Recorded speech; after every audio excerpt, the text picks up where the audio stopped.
Class 11 chapter 5 emerging modes of business, उसमें एक topic है हमारा outsourcing of services.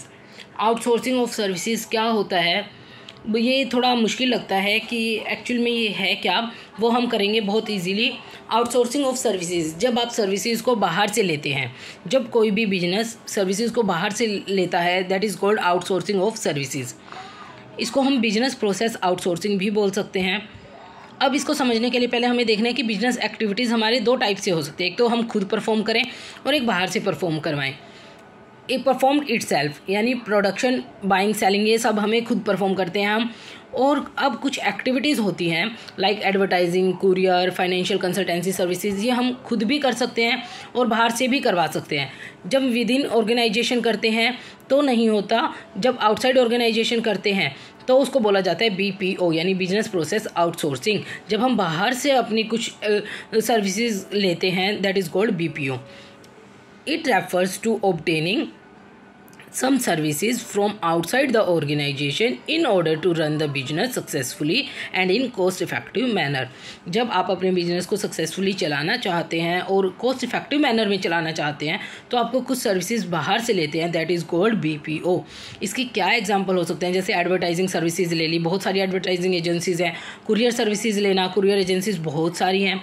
Financial consultancy services, financial से रिलेटेड कुछ कंसल्ट करना। डेट कलेक्शन सर्विसेज, आप अपना डेट कलेक्ट करवाना चाहते हैं, वो खुद नहीं कर सकते जाकर, तो वो आप सर्विसेज बाहर से ले सकते हैं, वो इजीली कलेक्ट हो जाता है। अब इसमें हमारा features and nature of outsourcing of services. इसके फीचर्स क्या हैं, मैं पहले भी आपको बताती हूँ, फीचर से सब अच्छे से क्लियर हो जाता है। फर्स्ट है availability of services outside the organisation. बहुत सारी ऑर्गेनाइजेशन है आउटसाइड जो हमें ये सर्विसेज प्रोवाइड करती हैं, स्पेशल सर्विसेज जैसे debt collection, courier, advertising.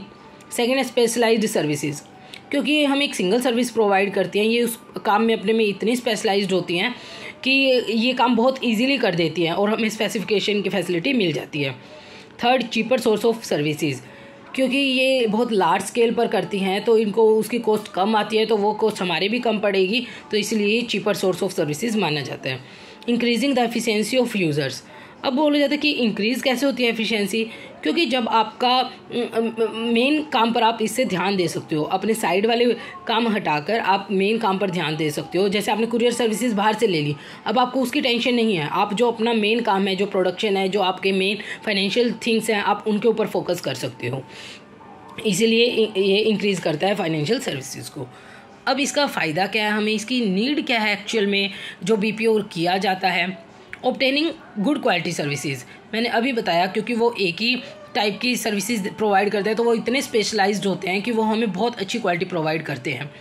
Avoiding fixed investment इन सर्विसेज, अगर आप ये खुद से करते तो आपको उसमें इन्वेस्टमेंट करनी पड़ती, वो आपकी फिक्स्ड इन्वेस्टमेंट होती, उसके लिए एक प्रॉपर जगह चाहिए थी आपको, उसके लिए सभी टाइप की चीज़ें अरेंज करनी पड़ती।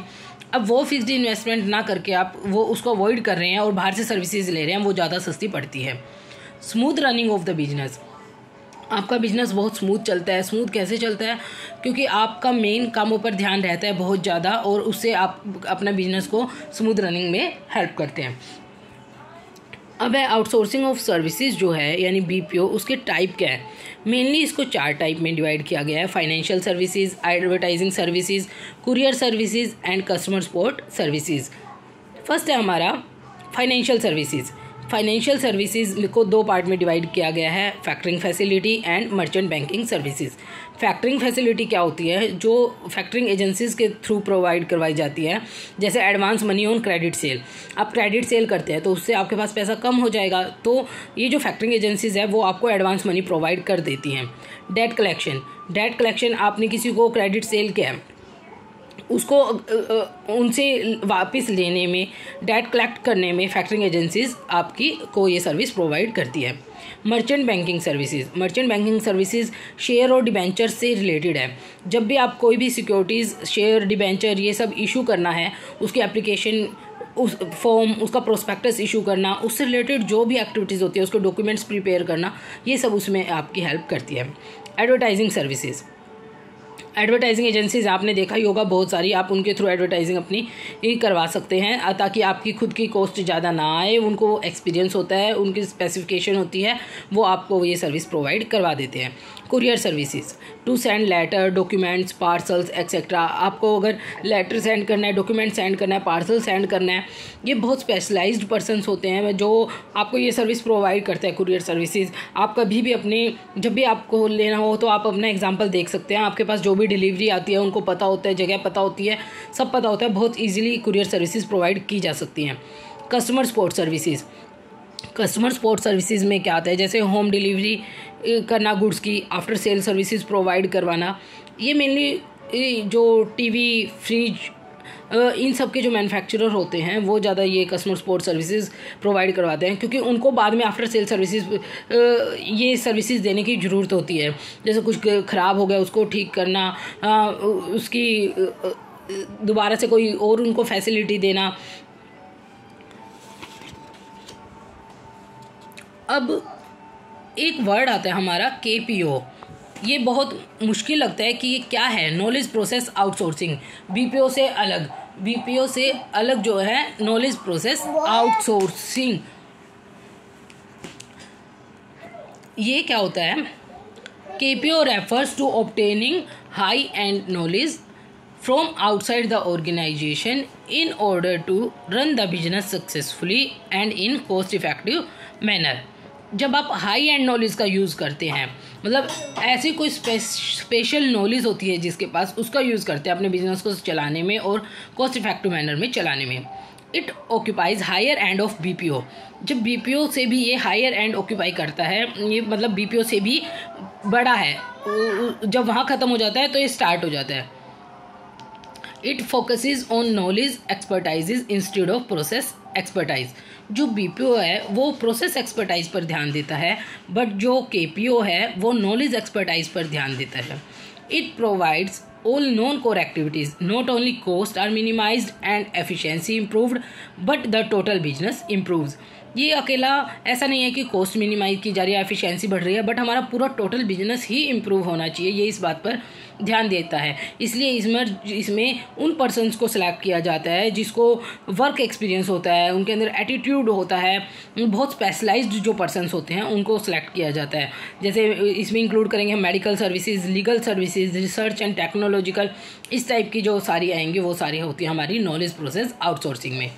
अब हम देखेंगे main cheese difference between BPO and KPO।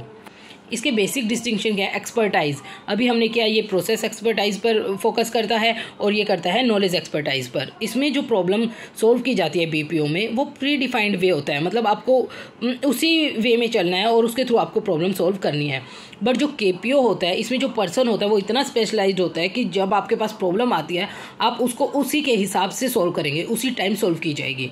Necessity to get a job, BPO में जॉब लेने के लिए नॉलेज होनी चाहिए और इंग्लिश स्पीकिंग होनी चाहिए। KPO में ये दोनों तो होने चाहिए, साथ ही साथ इसमें एटीट्यूड और वर्क एक्सपीरियंस भी बहुत मायने रखते हैं।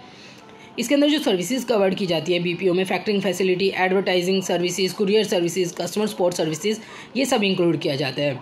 और जो नॉलेज KPO में है उसके अंदर होगा, क्योंकि ये BPO की अपवर्ड शिफ्ट है, इसलिए इसमें और चीज़ों को इन्हेंस किया गया है, जैसे research and technical analysis, animation और design, network management, medical and legal services. इसी तरीके से जो हाई एंड नॉलेज जिनकी ज़रूरत होती है उनको लिया गया है।